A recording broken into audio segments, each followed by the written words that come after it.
Hi everyone, this is Vladimir, marketing and community at Alephium. You come to listen to the recording of the Twitter space we had on UI UX to onboard the next billion people with Mika from Alephium, Ronnie from Swissborg, and Matt from Lace.io. Unfortunately, we had a little problem with the recording and we lost the first 10 minutes, which is basically the intro. So I'm just gonna make it short again, and then we'll throw you right in the recording we have that starts at the 10th minute of the discussion. So I just wanted to introduce my guests. So Ronnie is Deputy Head of Product Design at Swissborg. Mathieu is Lead Product Designer at Lace.io. He calls himself a design degen, transforming complex requirements into human-centric solutions and navigating Web3's rough seas. Mika is product lead, taking care of front-end plus design, and he's mostly focused at Alephium and thinking out better ways, building dApps for humans at Alephium, building apps for humans. The short intro is that today's discussion is about UI UX and how it's a complicated and sometimes unloved discipline in crypto because of its very technical and engineering and sometimes math-oriented origins. UI UX has often been overlooked in many crypto projects, but in the past few years we've seen a lot of innovation in that realm because obviously we need to onboard a lot of people who are not very technical, who are not very engineering minded, let's say. And so today the conversation is about the people who are in charge of onboarding people visually and in terms of experience, how they think about interfaces, design, experiences, what they do to abstract the complexity while facilitating usability and maintaining security of apps, and how well they look at platform issues, user feedback, and branding. The interesting thing is today the three of them are working almost primarily, I would say, on wallets, which is the first touchpoint for users when they enter crypto. So they are in a very interesting position in between the tech engineering backend and the belly of the beast on the one hand, and on the other hand, the first thing people see and feel when they connect to our wonderful world. So we'll have time. Okay, I was also saying that we'll take questions and we'll have time for Q&A. But obviously, this is a recording. You are going to. You just missed my intro that I just redid, basically, and Ronnie's presentations. But you will dive in right into Mathieu's presentation and then Mika, and then here we go. I wish you a good listening and come back for the next one. Paid much attention to it. I was just like, what is this thing? Going forward a few years, one of my colleagues was super into crypto, just trading stuff, making a lot of money. I was like, okay, that looks fun, but didn't pay attention at all to it.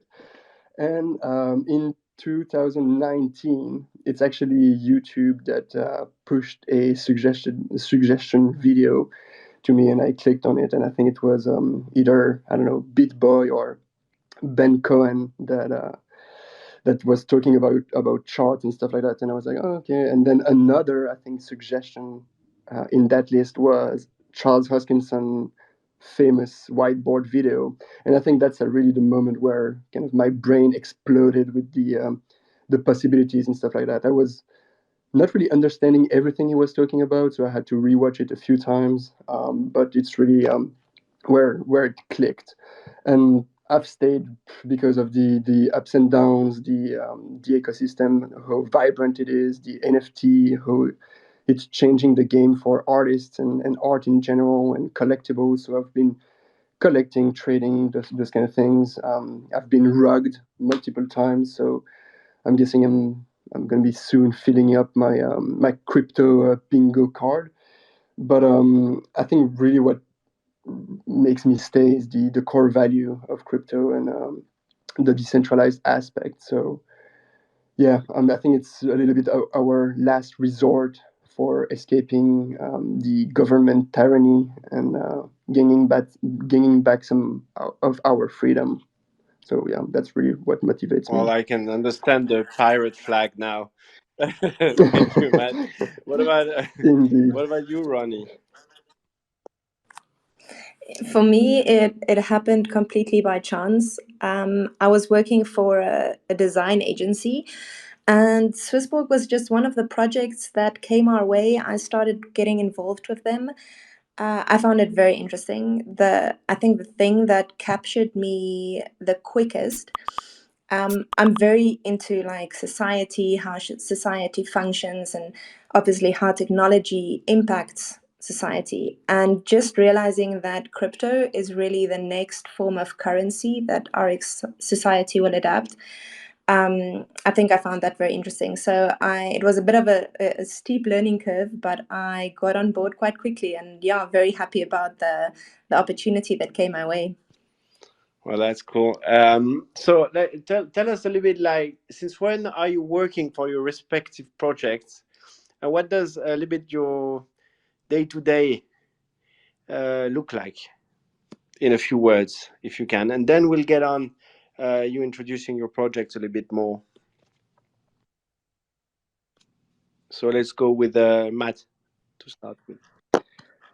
So I've joined IOHK almost 3 years ago, and I've quickly been moved to the Lace project that was not called Lace; it was just the Light Wallet project. So basically, I've been working on Lace for about 2 years, a bit more now. My day to day is I manage the team, but I'm also part of certain squads that look after features. So it depends. I'm overlooking a bit of everything, trying to be the bridge between different departments and different teams, making sure everything runs smoothly, validating some IDs, facilitating workshops, looking after some research, and making sure the stakeholders are happy. Thank you. What about you, Ronnie? I got involved with Swissborg early 2020. And first, just as a senior designer, I recently took the a little bit more responsibility managing the team. So my day to day is mostly a 50-50 management of the team, kind of making sure they have everything they need, doing some reviews, and just to be very aware that although we have a full design team, we still have one app. So kind of like just making sure that everyone is aligned and taking care of consistency, things like that. But also still doing some hands-on design with my squads and features that we are still rolling out. Being very involved with discussions with developers, making sure that they are implementing the designs correctly, things like that. So a little bit of both. I enjoy both still very much. So yeah, I think it's a good balance for me at the moment. Great. Like so both of you, it's a mix, I see. And what about you, Mika? For me, I would say it's quite different. I used to also manage like design teams and developers, but so I started with Alephium back in 2019, so a little bit more than 4 years ago now. And I'm basically responsible for the product design, so I'm the only designer actually. Product management, a little bit of content creation from marketing and the communication team. And I'm also involved in the front-end development team. We are basically two developers with my dear wingman, Elias. So I love touching a little bit of everything. But yeah, on a daily basis, it's mostly developing and designing. And do you have time to live as well, or? I do, yeah, I do. My brain is often occupied, I'd say, but yeah. I can imagine.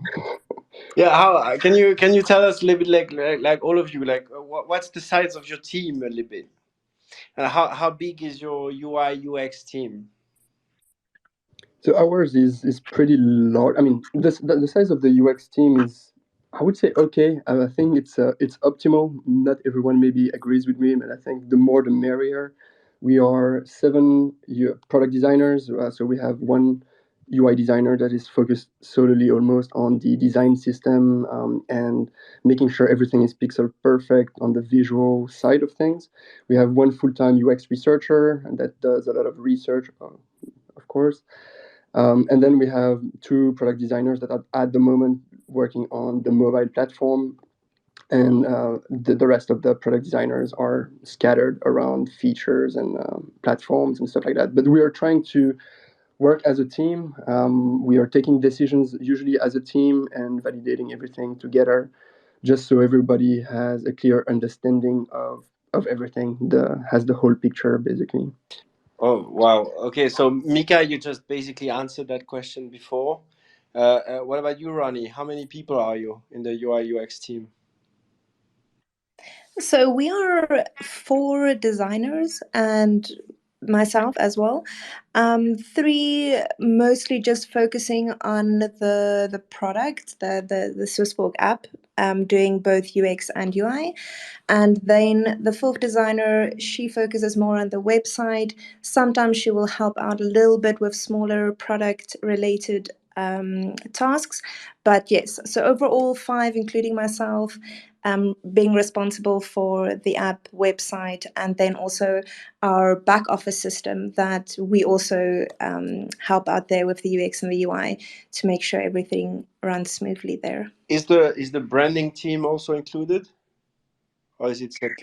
No, so we have a separate designer, just pure graphic designer, who is helping out with all our marketing material, social media posts, things like that. Interesting. Yes. Interesting. Thank you. Mika, do you want to add something, or we move to the next question? No, I think I'm good. Thank you. Okay, let's go. So one interesting question, and I've seen that in multiple organizations, is that sometimes UI UX is a bit like down the line, forgotten piece that comes after the engineering and technical side has spoken. I wanted to ask you, like, how is it in your teams? Are you well included in most decisions? Do you participate early on in product design, or are you a little bit like on the side, Ronnie? I think for us, I can really, with all honesty, say that we have a very valuable place in the process line, and mostly our voice is heard very clearly and loudly. So we will usually do discovering phases where it's mostly up to design and our PM as well as the stakeholders trying to craft the idea as far as we can. And then at a certain point, we will bring in the tech to make sure that nothing we want to do is breaking the bank, everything is possible, and it's in the right direction. They can actually build it. Obviously, taking into account effort versus value. Like, obviously, we want to make sure that we get stuff out the door quickly. So really trying to work then with the devs at that point to really streamline it. But at that starting point, the design takes full lead to make sure that usability is good, the product is doing what it should do, and it actually answers users' problems. So that for me is the most important thing, and it needs to be considered right up the front of the line. Yes. Yeah, thank you. Like, what about you, Matt? I think it's a little bit similar on my end. We are very well incorporated in the product side. I think we have an amazing relationship with PMs and POs. We are able to make decisions, often trying to back that with data to make sure it's not just gut feelings. I wish we could have a bit more things to say on the leader with the leadership, maybe having a seat at the table with the higher ups. But honestly, it's been very good so far. We've been included since the beginning in the process of making Lace what it is now. So yeah, I'm really happy with our place in the That's team. cool, and I'm sure they're listening right now, and they probably heard that. Yes, that's why I cannot talk shit too much. Brennan, I'm just kidding. Amazing. No. I What love about them. you, Mika? How would you say you're included in the process? Well, I'd say that the design process is at Alephium is fully mixed up with the technical thinking, and I would say that it's probably one of our core strengths. Like I think we are really efficient. Like we never lose time in fights, discussions between like tech people and designers because they are basically the same person. So yeah, when I'm designing, like I'm really collaborating with the Node team with Cheng, and and I think I understand the current technical limitations. So I'm not building like unrealistic UIs that cannot be implemented. So we don't have a lot of back and forth actually. Um, so yeah, it's really a mix and it's really fluid. So. I'm No, kind of, yeah, I'm really proud. Yeah, I'm really proud of the way we can work. Yeah. yeah, I can see that from my side too. Like we're pretty much in flow. So that's really interesting. Like because the size of the teams are different, but there's this common element of the, let's say, fluidity between the teams. This fluidity is also important in another way. We're You guys are building products that are public facing, where, like, as I was saying and insisting, like normal humans have to be able to use them. And on the other hand, you have like surhuman, like amazing humans, technical, complicated, building complicated machines and using complicated machinery. So one of the first tasks I would say UI and UX designers have, at least in wallet design, is to abstract the complexity that is inherent in both the crypto tech and the crypto financial infrastructure, which are two different types of um, of complexity. So I would ask you, Matt and Mika, how do you abstract the complexity of the crypto tech by using design? And Ronnie, I would ask you a little bit more about how do you abstract the complexity of the crypto financial infrastructure. So let's start with Matt. So I think abstracting the complexity completely is almost impossible in blockchain apps. You have to keep a level of transparency where complex information will be present. However, I think there are ways to some not hide that information, but make it accessible in a secondary way. So I think we're working a lot on information hierarchy in our application, which we are trying to make it as obvious at first sight. So we work a lot on the scanning of information, those kind of things. What helps a lot as well is that we are coming from different backgrounds. So some of our product designers are kind of seasoned crypto users, but actually most of them are not crypto newbies because of course they've learned a lot with the job, but they didn't come as a crypto user. So we have actually their opinion on things that are complicated to understand. So I think the team diversity makes it way easier for us to create more simple solutions, actually. That's cool. What about you, Mika? How do you do that work of abstracting complexity? Yeah, I'd say it's quite similar to what Matt just described. Um, I can add that maybe like we put the focus on trying to onboard people in a good way. So working a lot on the onboarding process because the learning curve of crypto is still really steep. Um, and so yeah, focusing on the onboarding, I think really help creating trust and like reassuring users regarding their own ability to manage their assets and maybe even to get involved into DeFi, etc. So yeah, we try to work on the user flows. We try to split complicated things into uh, easy to understand steps. We always try to build uncluttered UIs to give space to important information. Yeah, basically trying to reduce the mental load as much as possible. So yeah, quite similar to what Matt described, I'd say. What about you, Ronnie? I could not agree more with both Matt and Mika. I think it's from the financial side, it is very similar.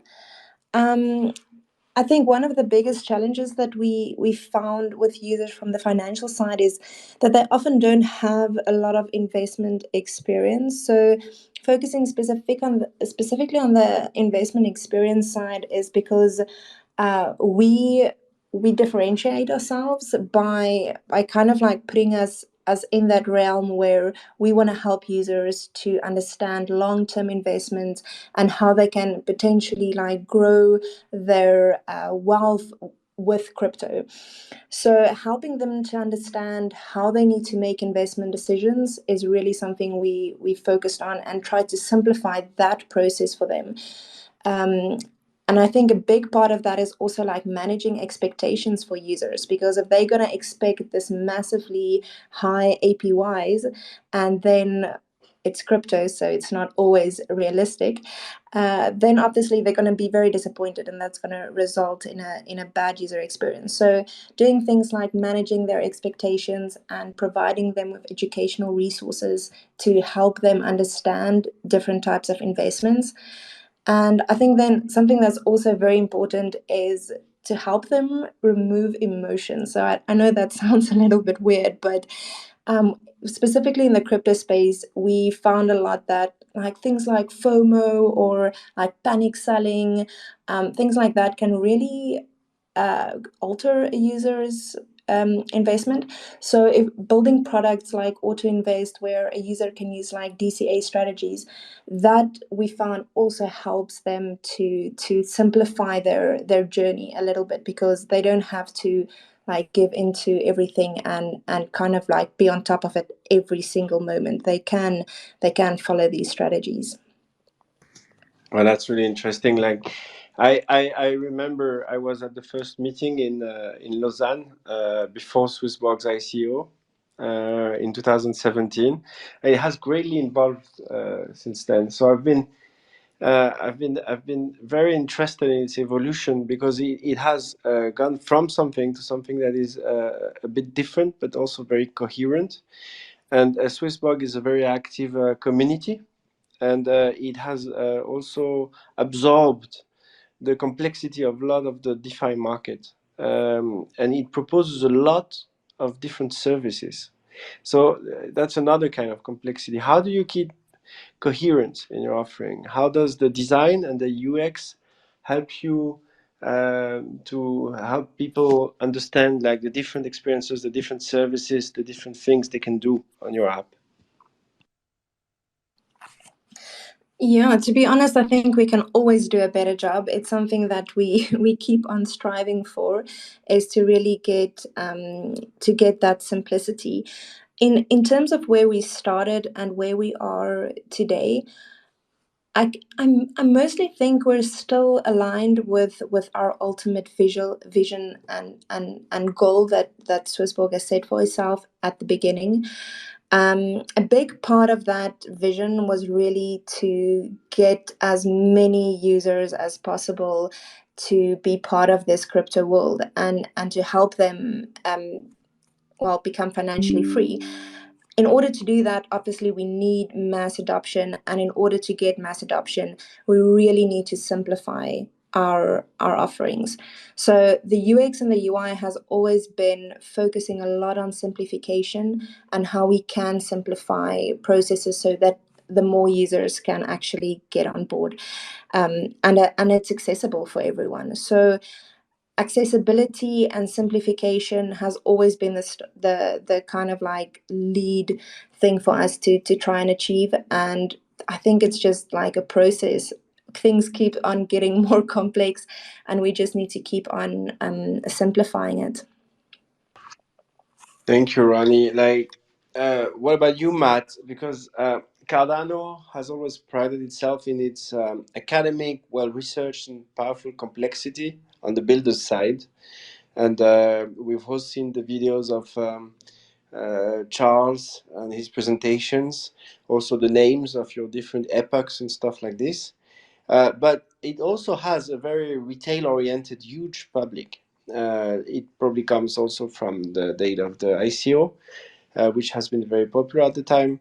And we can see that Cardano is also trying to communicate with a public that is much less, let's say, academic or technical than the people actually building it.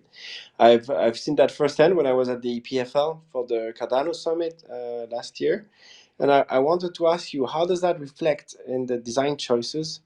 How do you decide the trade-offs between the multiplicity of choices and the features and the ease of use? I think in itself, the Lace wallet is an attempt at that, but I would like to know your opinion on that.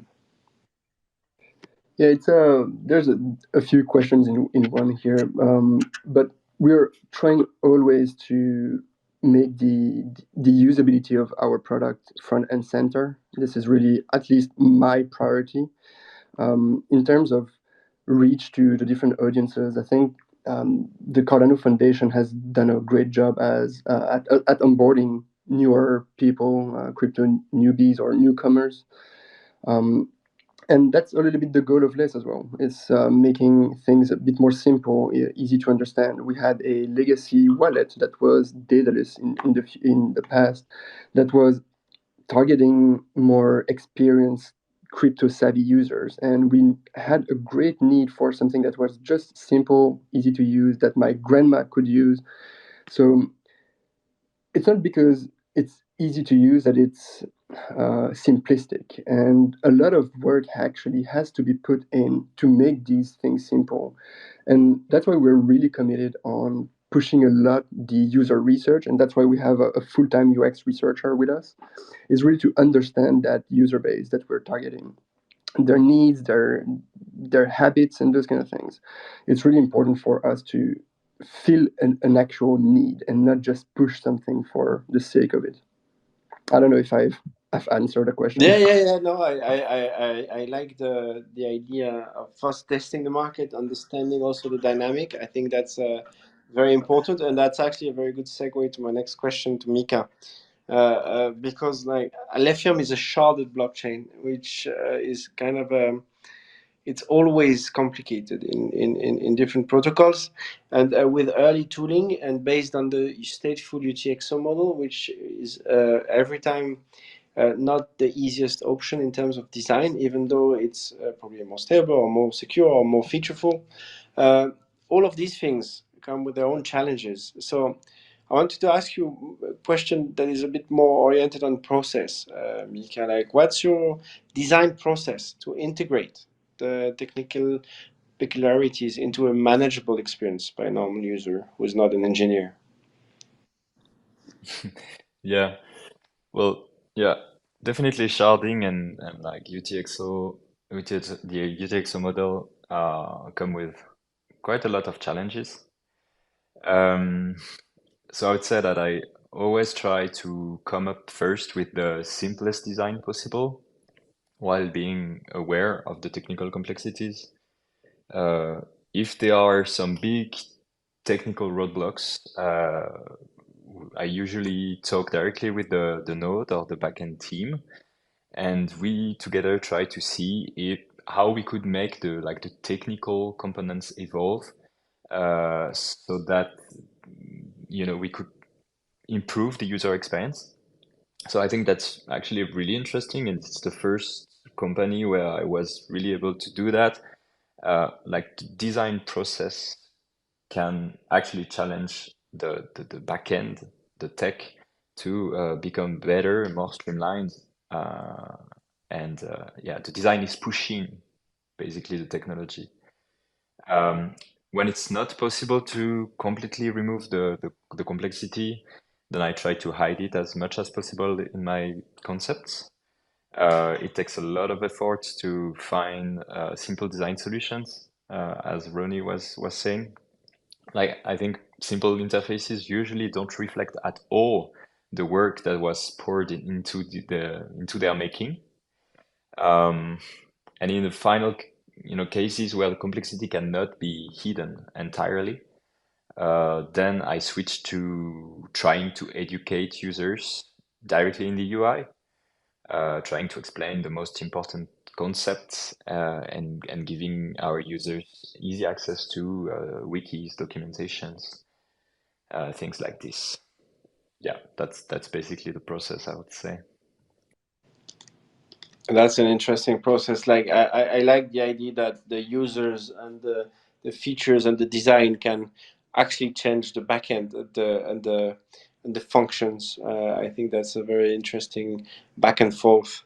And about that, like it's a little bit it's connected to my next question, which is in general, like Matt, you also touched a little bit on this, talking about Daedalus. How do you make it so that your wallet can be both used by power users, which are maybe tech oriented or understand a bit more about the tech, and normal like humans that do not know what a UTXO is or understand the complexities of the fee market? This question is for all of you. So the first one who wants to answer can just start. I think what Mika said is shared by probably all of us. Having a lot of documentation, FAQs, blog posts, and stuff like that. Trying to basically transform these more novice users into power users, giving them ways to achieve that and become more knowledgeable about these terms, these mechanics, these consensus mechanisms, and kind of things. I think it's also, I mean, we are trying to test and hear very different type of users, but it's often hard to reach those very early those early I mean people who just joined the crypto industry or space, because they're not following us on social media, they're not participating in spaces, and etc etc. So reaching to those soon to be users or very new users is actually quite hard, honestly. So testing with them is not easy often. So there's a little bit of bias coming from the research and the testing, usually. I've been trying to distribute a meme token to friends of mine who are not in crypto that forces them to install the wallet. That's really interesting as an experience in general. I advise you to do that. I used to do that with my parents actually back in the days. Like let's move on. Does anyone else want to add something on this? I can relate so much with what Matt says about the finding those users for user testing. And what I often do is, this is the point where I get my family involved, because they are not crypto savvy at all. So sometimes I would just show them the design and ask, like, what do you think about this? What would you do? What is confusing?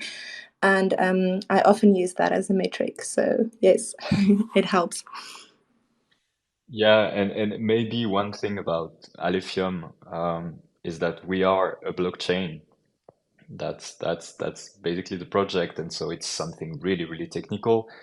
And for us, the only way to survive and thrive is actually to attract developers and build a decentralized ecosystem.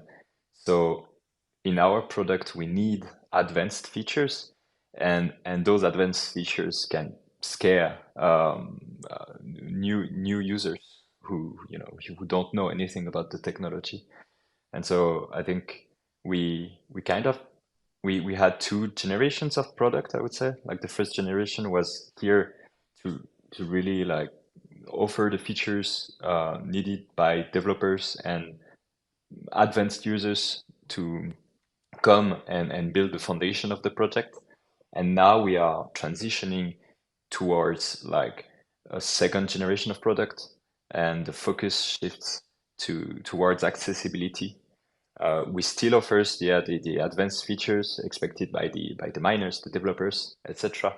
But we put I'm really starting to design with like everybody in mind, and also like my grandma. Like I did a little showcase of our wallet to just see how she would react to this, and it went pretty well, and that was a really good surprise to me, and I think it meant that we did a good job. So yeah, always balancing between pleasing, devs and pleasing people that don't understand anything about the tech. It's challenging, but we need to be able to achieve that. Thank you. I can relate with the grammar test, but now it's gotten a bit complicated. I just want to remind everyone that you can definitely raise your hands to ask questions, and I can pose the flow. So if you guys have questions, like, please raise your hand. In the meantime, I'll keep going. And this time I want to talk a bit about platforms and accessibility. Uh, what is interesting in what we have today as guests is that Lace is a browser extension, first at least.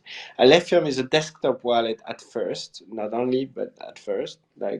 And Swissborg is mobile first. So we have like three different platforms. So can you explain why you chose this positioning? Like why Lace, Matt, why did you choose the browser extension route first? So I'm not gonna lie, this was not really a design team decision, but I can still comment on that or trying to do so. At the time where the Light Wallet project was created, the wallet landscape was very different. Even the DApp landscape on Cardano was very different.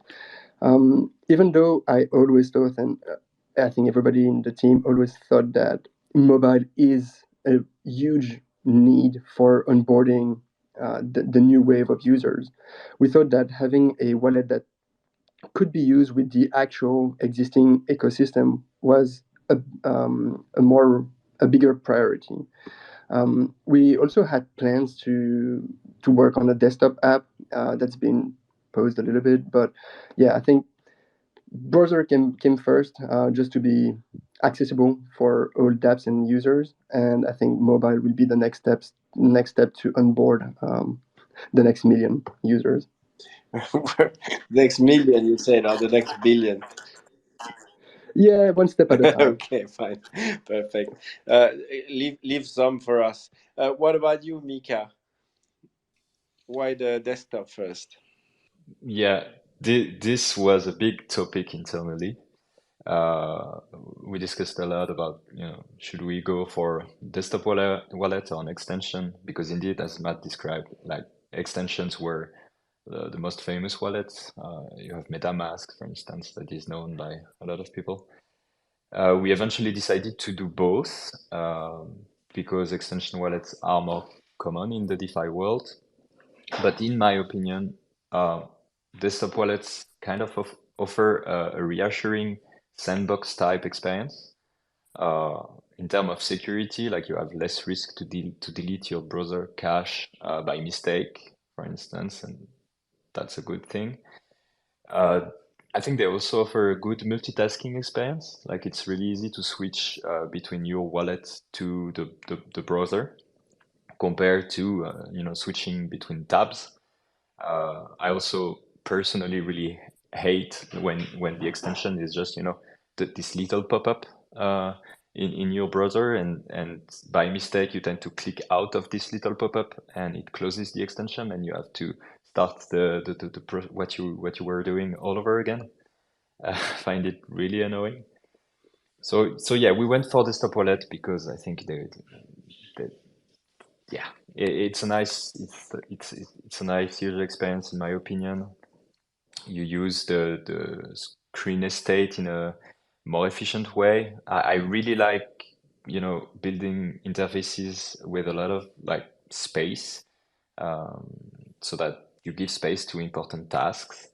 It's also a way to avoid mistakes like, fat finger mistakes. When you work in a really tiny window, it's easier to make mistakes like that. So that's why we decided to go for the desktop wallet first. But mobile, I agree, is absolutely needed. I think it's really useful for on-the-go usage. It's also really practical for like read-only operations, like checking your balance or the state of a transaction. The camera also is a really nice addition to like scan QR codes, things like that. So we are building a mobile wallet as well. Yeah, that's basically it. So I've seen that you have, so you're working on 3 types of platforms. I was curious to hear, how do you differentiate personas for these different platforms, and does it affect your design decisions? So by platform, you mean like Mobile, desktop, yeah, and browser, yeah. So to go over it really quickly, basically the desktop wallet was first aimed at a kind of little bit more advanced user. It's a little bit seen like a vault, like it's something that you would use for important operations. The extension wallet is aimed mostly at developers, so people who are building dApps, because it's an easy way and a way that a lot of developers actually know to build a dApp and sign things, etc. And for me, mobile it would be more targeted as towards new users. Yeah, that's a little bit the way we see it. So you will find like the whole suite of features in the desktop wallet, and then we tend to forget about the more advanced features when we are building the mobile wallet, and we focus on the main ones there. Yeah, that's a little bit how we differentiate our personas. What about you, Ronnie? Thank you. By the way, you can ask questions to each other. I like this, like that a lot.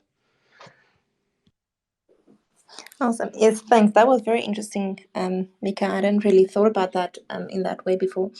So for Swissborg, we had a referendum way at the beginning of the inception of the product. They basically asked the community to vote on whether they wanted a desktop or a mobile app. And I know Cyrus was very keen for the desktop, but the vote came back and most users requested mobile. So that's what they went with. I think that's an easy answer. Yes, indeed. So you asked the community and you went for it. But like, why didn't you then go the extra mile and actually do like the desktop and or browser extension afterwards? You could also have expanded. You've been there for a while now.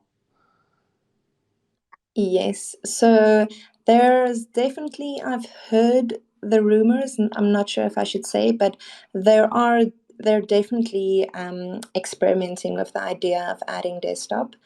Especially, we've had some not difficulties, but like frustrations with sometimes the app stores would not very quickly approve our builds, and there's always like this little bit of a extra step that needs to be taken to actually release new things. So I think we've had some frustration this year with iOS specifically, and I think that has definitely pushed us a little bit in the direction of opening at least the conversation to consider a desktop platform as well. But I don't think I can comment any further on that just yet. It's fine. It's fine. We give alpha in the X space. Do you guys know actually if we should say Twitter space or X space now? I'm not so sure completely. Um, a small question that is always interesting because in crypto we're basically building for everyone, and as we've learned in advertising or in communication, doing something for everyone is doing it for no one. So how do you target? Like, how do you approach designing for different cultural and regional audiences? Because like things can be very different. Like color codes are not perceived the same way in multiple countries, like in cultures. Like, how do you have an approach for this? Or if you don't, or not yet, you can also just say so. I can start with this one because I looked into it recently. So yes, we currently our app is available in 3 different languages. We have the German and the French as well, and we are actually looking to add more languages at the moment. So language is definitely the first consideration that we wanted to look into to make it more accessible for different regions, and currently considering things like localization when it comes to small things like formatting of amounts, formatting of dates, to help users obviously better relate to that information based on their locality. Then we have some other, obviously from the compliance and regulation. During our onboarding, we do ask users usually where they are from, and based on that, we do have certain requirements for some users that others doesn't have based on their country of residence. So those are currently some things we are differentiating in terms of at least the UX. Yeah, we are also working on some language implementation at the moment, and I think, like Ronnie said, it's really about the formatting and stuff like that. We've looked at, as well as the different colors. For example, I think in China and in Japan, um, the up and down colors that we're associating to is red for up, no, sorry, green for up, red for down, but it's the opposite for them. So those kind of things can definitely play a little bit of a role in the experience. So we're definitely looking at that, but we haven't implemented anything just yet. Yeah, and at Alephium, so our desktop wallet from, I think it was pretty much the first version, one of the first version. We designed it to be able to support multiple languages. And I think we now support 11 languages, if I'm not mistaken. And it's actually the community that is providing most of the translations, so that's absolutely amazing. They also like update the translation as we roll out new features. They are opening PR for us to review. It's really awesome to see. We aim to also eventually offer multiple languages in all our front-end applications. And one more thing is that we support many fiat currencies to display the amounts in fiat. And yeah, really interesting what you say about colors. This is something I would love to look into as well. And I have a quick question. Yeah. Do you have any specific, and both of you, specific ways to deal with copywriting languages? Do you use certain APIs or tools like plugins for Figma? Just so you know, we are using Ditto for Figma. That is a plugin that lets you manage the copy in all of your artboards and components, so you're able to review that with the copywriting team, the legal team, and apply translation basically on the go and have that approved.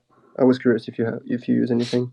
So our process is really streamlined and it's really not that complex. So in the design, well, I do everything in English, and the only thing we have is basically on GitHub. We have very simple JSON files that the community can check out, and they basically just need to replace the strings.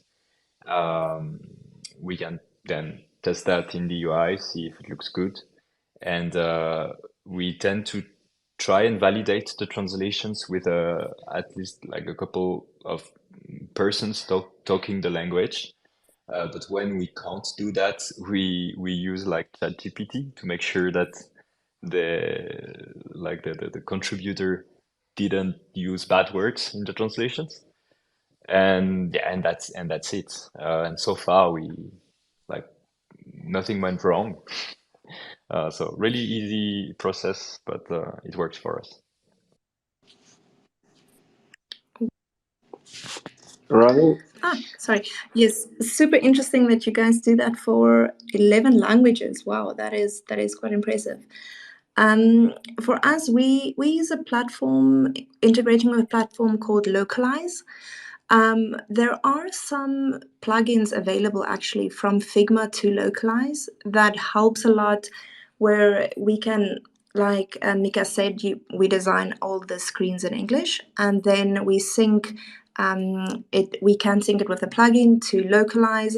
From there, it creates keys for the mobile engineers to use.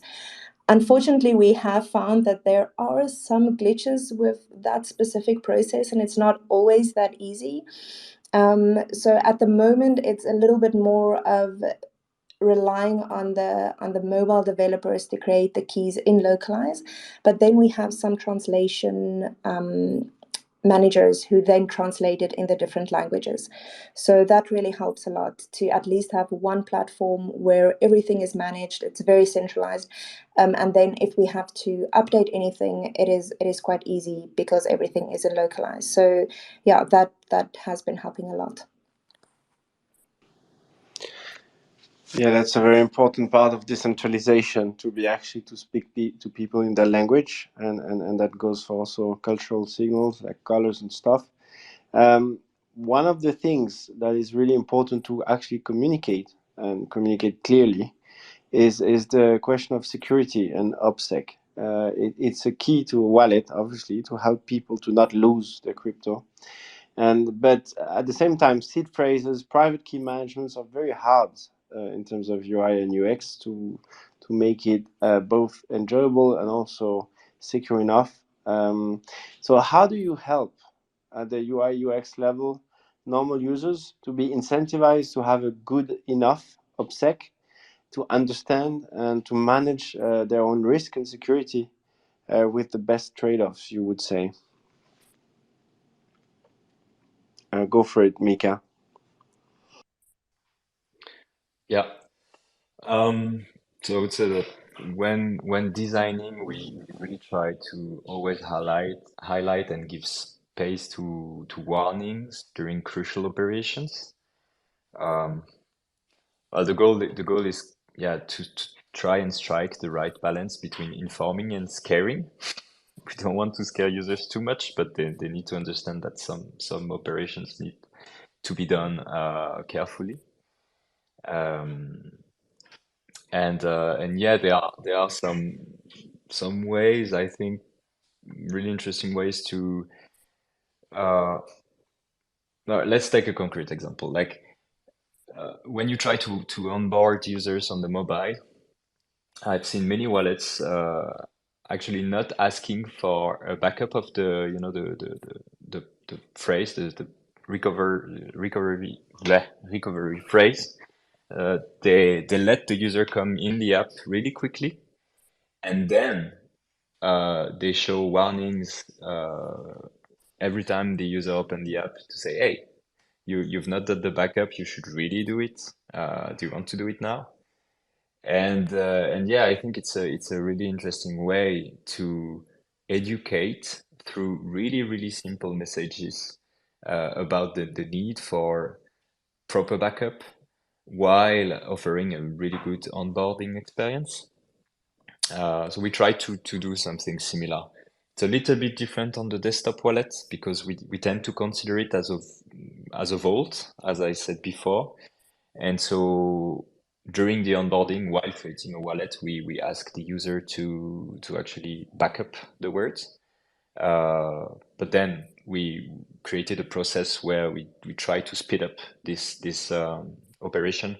And so instead of having to write every words one after the other, they can click on the words in the list. And yeah, we try things to make it, you know, more like faster and less boring.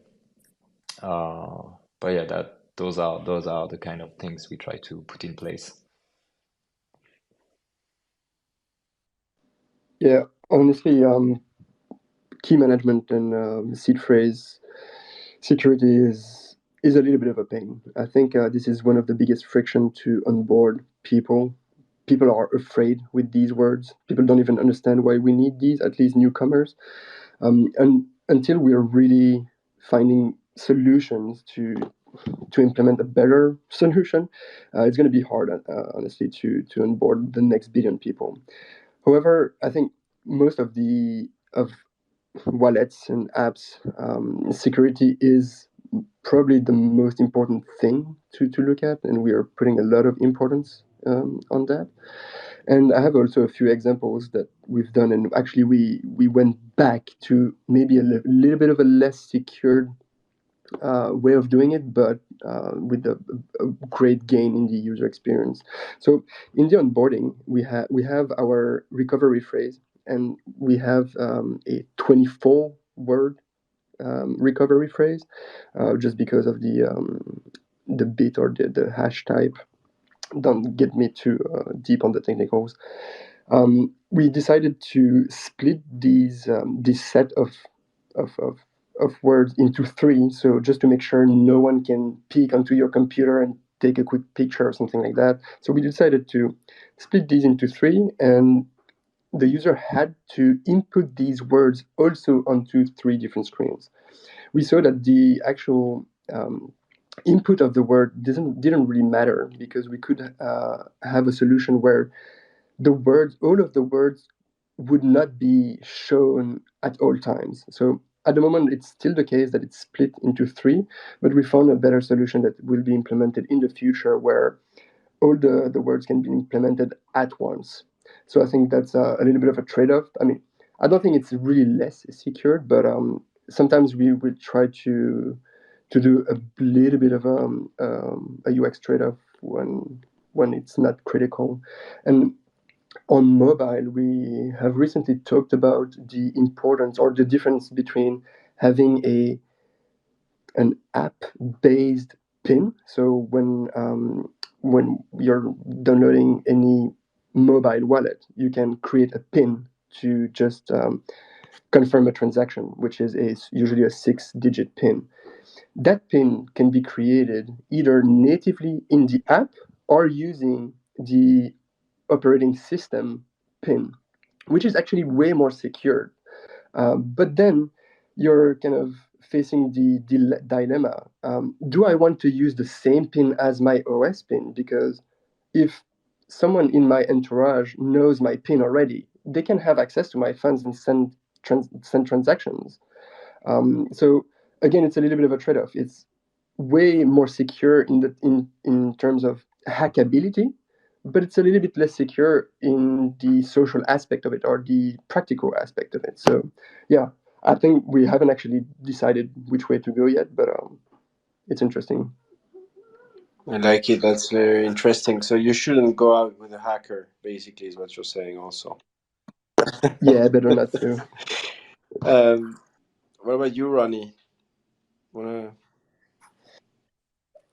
I agree 100% with the other guys. It is definitely comes down at the end of the day to clear communication and a little bit of education with that. We found in the UX that when users do not understand why they need to do something, it creates friction. And yes, the seed phrase definitely something that a lot of people are not familiar with.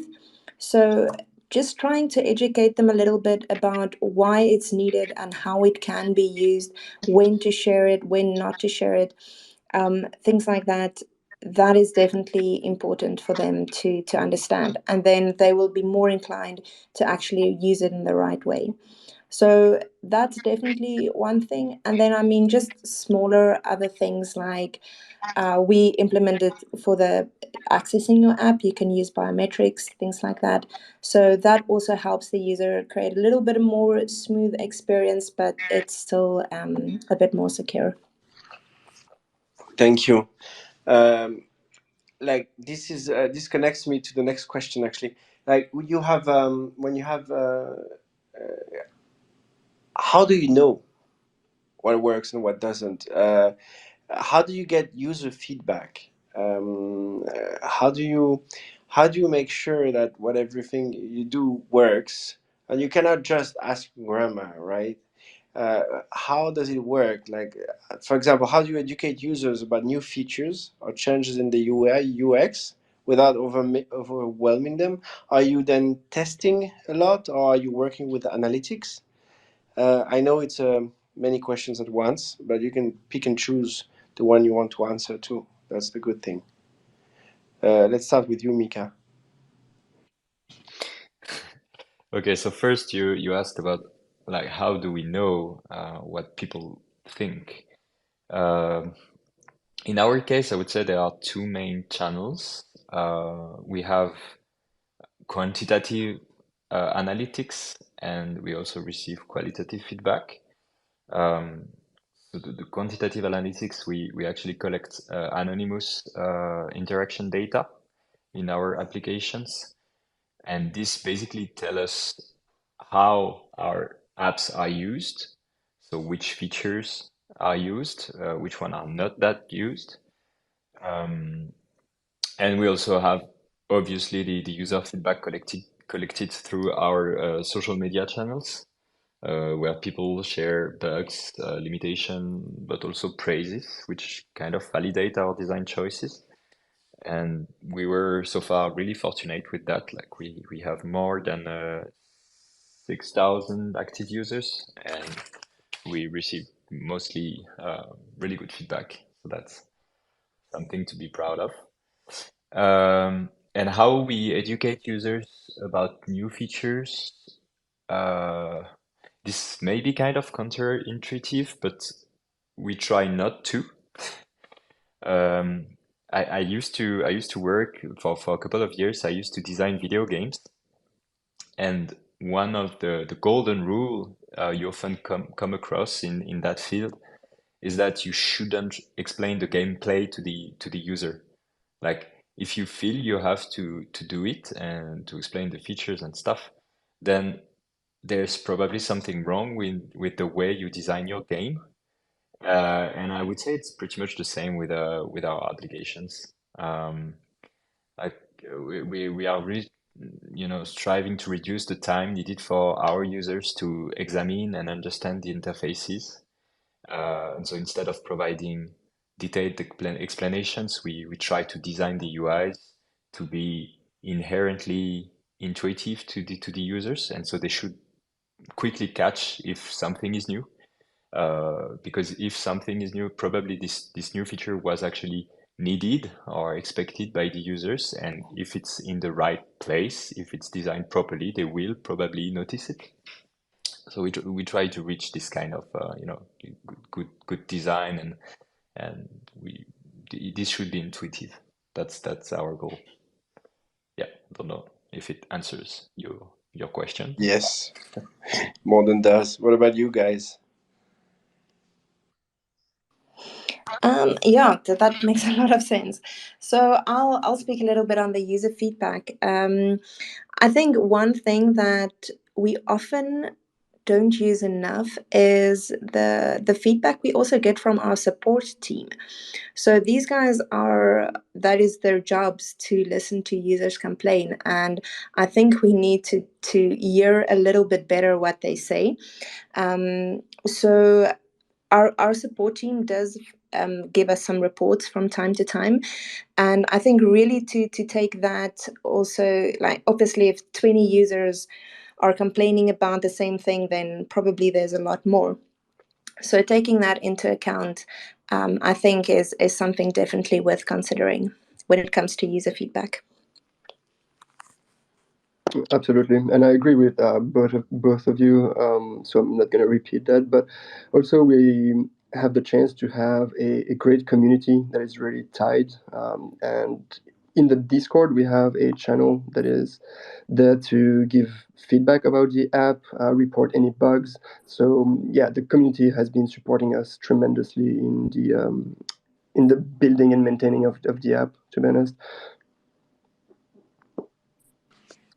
Okay, yeah, that's the Discord channel is a great idea.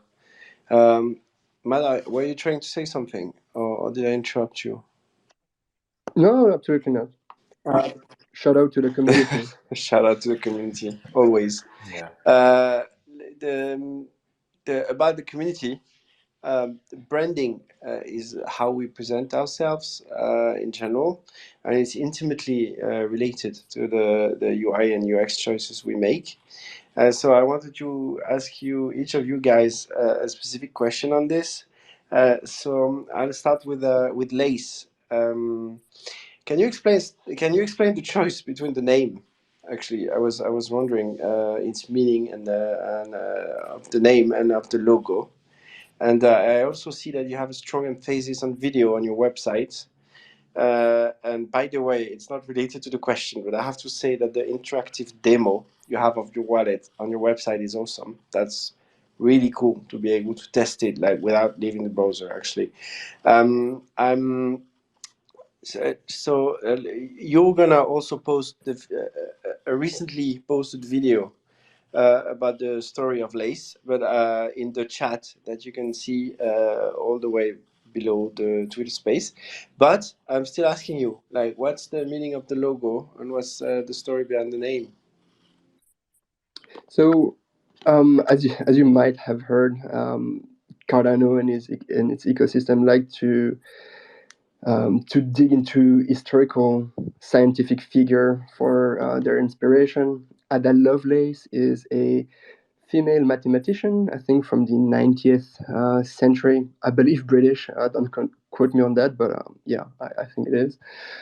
She was one of the first scientists working on a mechanical computer. I think it's from the work of someone Babbage, and I might be butchering his name as well. So ADA is the ticker of Cardano. Lovelace is actually the unit of count of Cardano. So it's basically cents, ADA cents, if you will. And so Lace is basically the last bit of Lovelace. And it's Lace is also representing threads and things like that. So we really tried to play with that word and create a sort of portal into that Web3 ecosystem, really symbolizing the different facets and the different aspects of that world. So yeah, it's basically that. And shout out to the Markham team for the work on the logo and the communication. I actually like it. Did you know? Actually, I went to look in Wikipedia. She was also the daughter of Lord Byron, the poet, the famous poet. I never knew that. That's actually quite interesting. Yes. And Byron was one of our eras in Cardano, Yeah. so everything is related. Everything Big brains at work. Yeah, we absolutely not in a nerdy space for sure.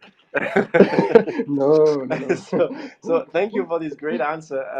Can I ask you, Ronnie? Because like I, the initial idea behind Swissborg was a digital private bank, which is now it's somewhere in between a wallet and a financial products platform. How has the community influenced Swissborg's brand design choices, given its strong community-driven approach and its famous CEO, actually? I mean, I guess most people know Cyrus, and his very direct exchange with the community. So can you tell us a bit more about that? Yes, 100%. I think like this is definitely something that I've come to know from Swissborg is the community is absolutely key in whatever we do.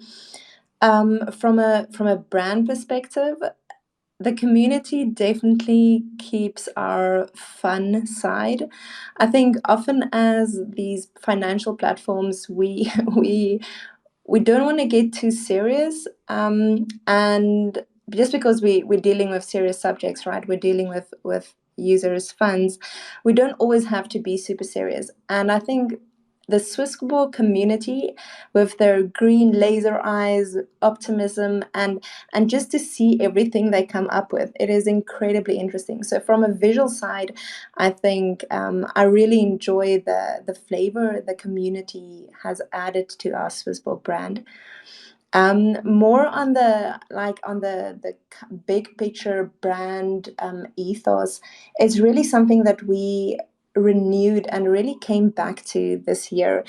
Not that we've moved away from it in any way. It was just interesting this year to really revisit our brand ethos and our goals, dating back from Cyrus and Anthony's first interaction and with the idea until where we are now.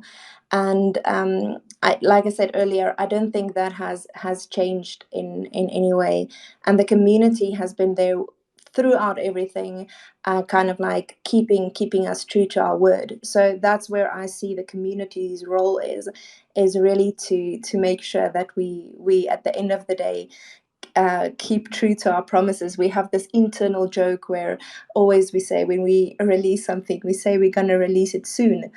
And I think the community has come to know that that soon might not always be the soon they want. But yes, the community always keep us true to our word. So yeah, we love having them. We also have invented a new soon, which we call Thun, which is THUON.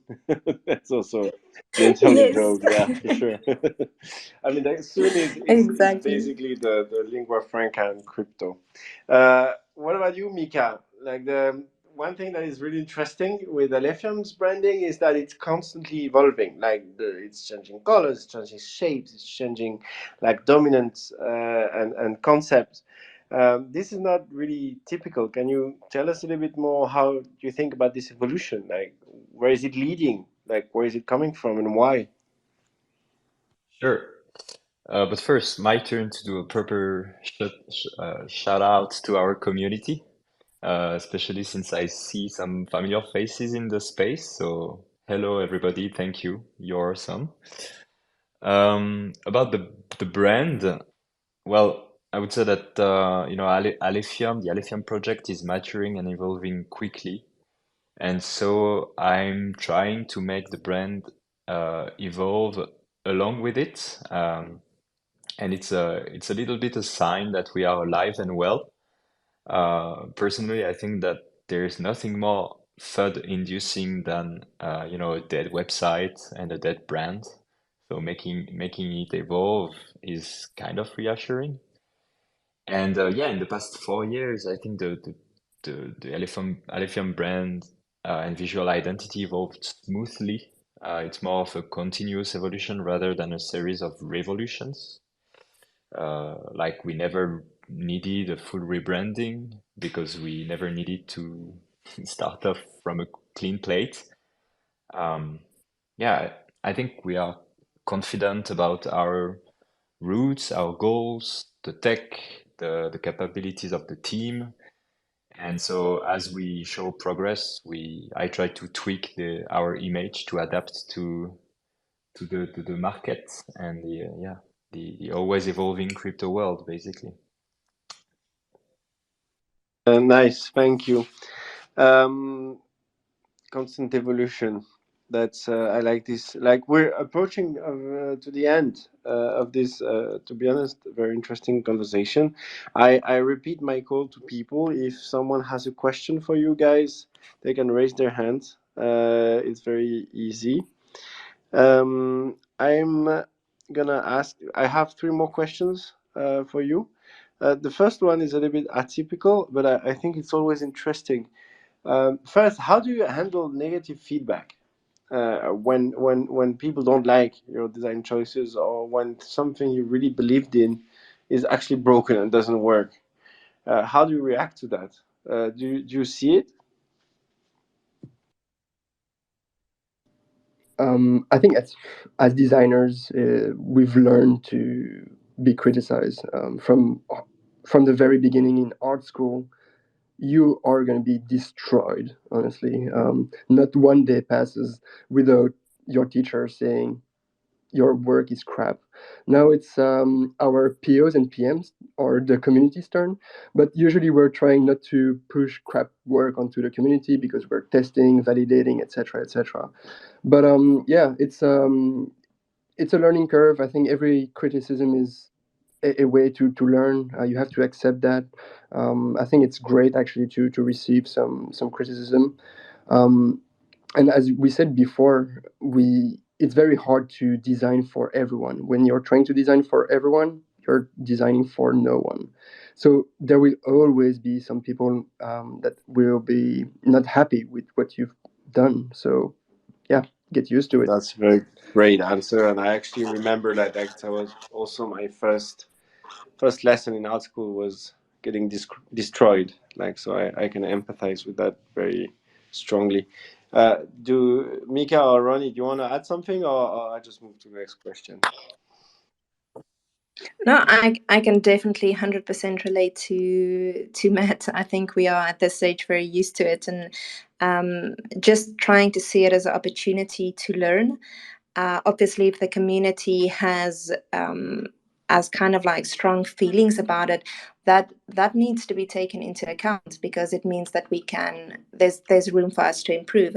So that is actually very valid, and feedback criticism should not be seen as something negative, but rather something we can use to improve. Great. Yeah, I'm fully aligned. Nothing to add. Okay, great. Okay, last question, basically, because I want to leave you guys to go afterwards. I think it was really interesting conversation. Can you tell me which crypto or Web3 brands do you admire for their balance of aesthetics, UI UX choices, and marketing? For example, some projects have very strong identities, like Curve or like Uniswap. Do you see some projects that you really like? It might be controversial, but and I love both things. I love really pristine UXs, but I love creative stuff. And on the creative stuff, I'm going to start with that. It's less controversial. And I'm not sure if you know that one, but Talisman. I'm actually not sure how it's pronounced, but it's a wallet for the Polkadot ecosystem. Talisman. It's actually really nice. They have a really nice branding. They've done some creative things with the transactions that are a bit more conversational. I really like that. I think our Zora, I think the NFT marketplace has a really nice branding as well. But in terms of UX, um, Coinbase is really a powerhouse. They have designers coming from the best companies in San Francisco. I think their UX is really great. I think big centralized exchanges like that are really doing a great job. But they have obviously a more, let's say, an an easier task, because they're not decentralized, and we are dealing with decentralized applications, or at least we're trying to be as much decentralized as we can. And with decentralization comes a lot of complexity, because, as I like to say, freedom is complex. You have to make your own decisions. You have to be accountable for your decisions. So there needs to be more, maybe steps, more actions, etc., etc. So yeah, it's not really the same playing field, but we can still be inspired by some of their patterns.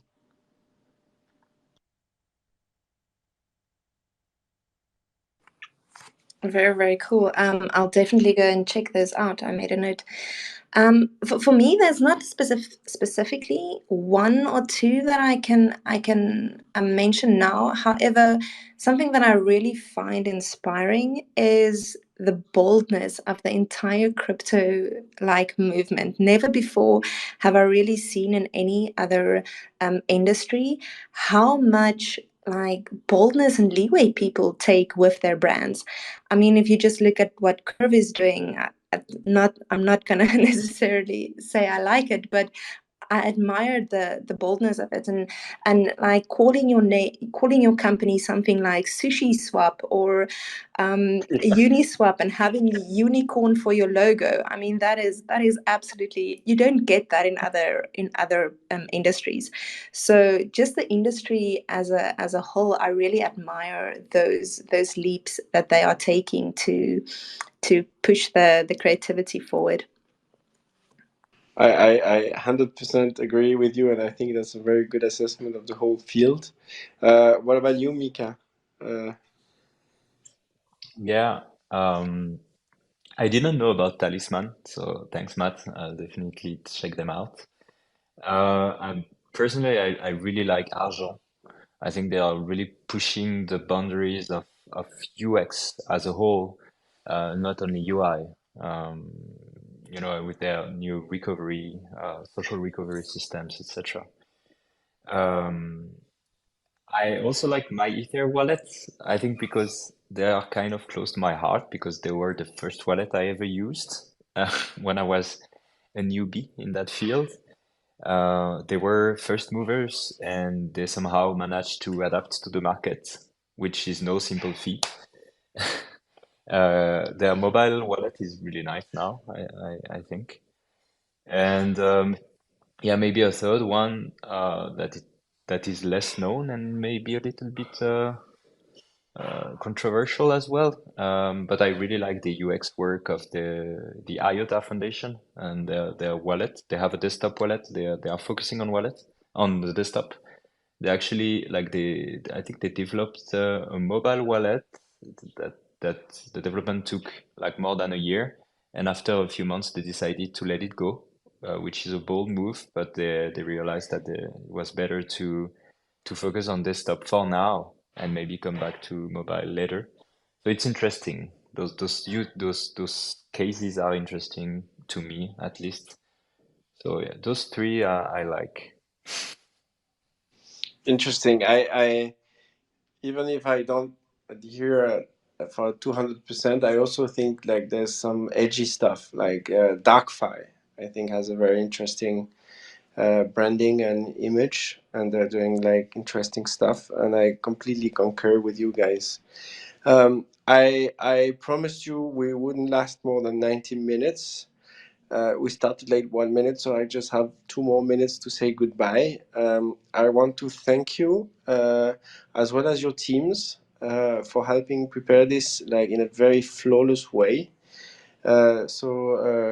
Rudy, Theodora, Nicola, like all of you guys, you have helped us a lot. I mean, I've enjoyed personally the chemistry between your in your discussion, and even if we prepared this a little bit, I think it was interesting and informative.